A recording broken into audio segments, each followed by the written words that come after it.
మా పార్టీని గొడ్డలి పార్టీ అని పిలిస్తే మీ పార్టీని బూడిద పార్టీ అని పిలుస్తాం. అంతేకాదు తెగ ప్రమోట్ చేస్తామంటూ టీడీపీకి తెగ కంటగిస్తోంది వైసీపీ. జనాలు అసలు పార్టీ పేరుని మర్చిపోయేలా ఏంటి నేమ్స్? పోటాపోటీగా సెటైరికల్ పేర్లు పెట్టుకోవడం వెనక ఉన్న మర్మం ఏంటి? గొడ్డలి పార్టీ, గొడ్డలి పార్టీ, గొడ్డలి పార్టీ, గొడ్డలి పార్టీ, గొడ్డలి పార్టీ, గొడ్డలి పార్టీ. ఇది గొడ్డలి పార్టీ అవునా కాదా? ఎస్, వైసీపీ పేరును కంప్లీట్ గా పలకడమే మానేశారు టీడీపీ నేతలు. గల్లీలో అయినా ఢిల్లీలో అయినా జగన్ పార్టీ గొడ్డలి పార్టీ అనే సంబోధిస్తున్నారు. ప్రెస్ మీట్ పెట్టినా బహిరంగ సభలోనైనా ఆఖరికి అభివృద్ధి కార్యక్రమాల శంకుస్థాపనకు కేంద్ర పెద్దలు వచ్చినా వాళ్ల ముందు కూడా గొడ్డలి పార్టీ అని పదే పదే ఉచ్చరిస్తున్నారు. ఎందుకు, ఏమిటి, ఎలా అన్న క్వశ్చన్ అడిగితే దానికో జస్టిఫికేషన్ ఇచ్చేస్తున్నారు నేతలు. ఇది గొడ్డలి పార్టీ అవునా కాదా అందరూ ఆత్మవిమర్శ చేసుకోవాలి. మీరు గాని అది గొడ్డలి పార్టీ అవునంటే మీరు కూడా ఆ పార్టీకి గొడ్డలి పార్టీగా నామకరణం చేసి ఇప్పటి నుంచే మీరందరూ ఆ పేరుతోనే పిలవాలి. సిద్ధమా అని అడుగుతున్నా మిమ్మల్ని అందరినీ.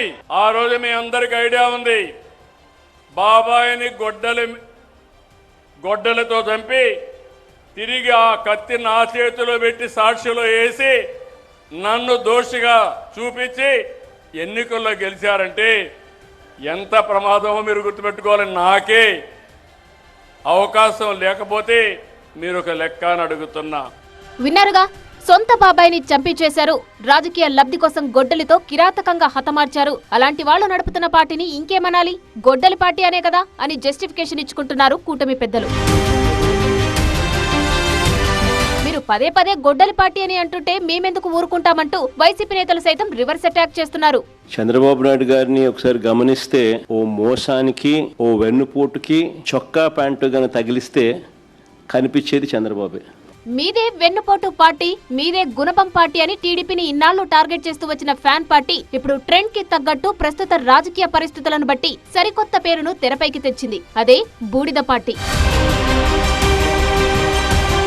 అసలేంటి వైసీపీ బూడిద కాన్సెప్ట్ అంటే ప్రధానంగా లాకప్ డెత్ అయిన సాయికృష్ణ పేరును తెరపైకి తెస్తున్నారు. అన్యాయంగా కొట్టి చంపేశారు, ఎవరికి తెలియకుండా బూడిద చేశారు కాబట్టి టీడీపీకి బూడిద పార్టీ అన్న పేరు యాడ్ చేస్తున్నారు నేతలు. అంతేకాదు బోలెడన్ని ఎగ్జాంపుల్స్ చెబుతున్నారు. ఎన్నికల టైంలో ఎన్నో హామీలిచ్చి ఇప్పుడు ఒకటి కూడా అమలు చేయట్లేదు, ఫలితంగా ప్రజలకు మిగిలింది బూడిదే అంటున్నారు. అలాగే ఫీజు రియంబర్స్మెంట్, ఆరోగ్యశ్రీ, రైతు భరోసా, అమ్మఒడి, ఆసరా, చేయూత వంటి పథకాలను ప్రస్తావిస్తూ ప్రజలకు బూడిద మిగిల్చిన పాలనగా కూటమి తీరును చిత్రీకరించాలని వైసీపీ భావిస్తున్నట్టు తెలుస్తోంది.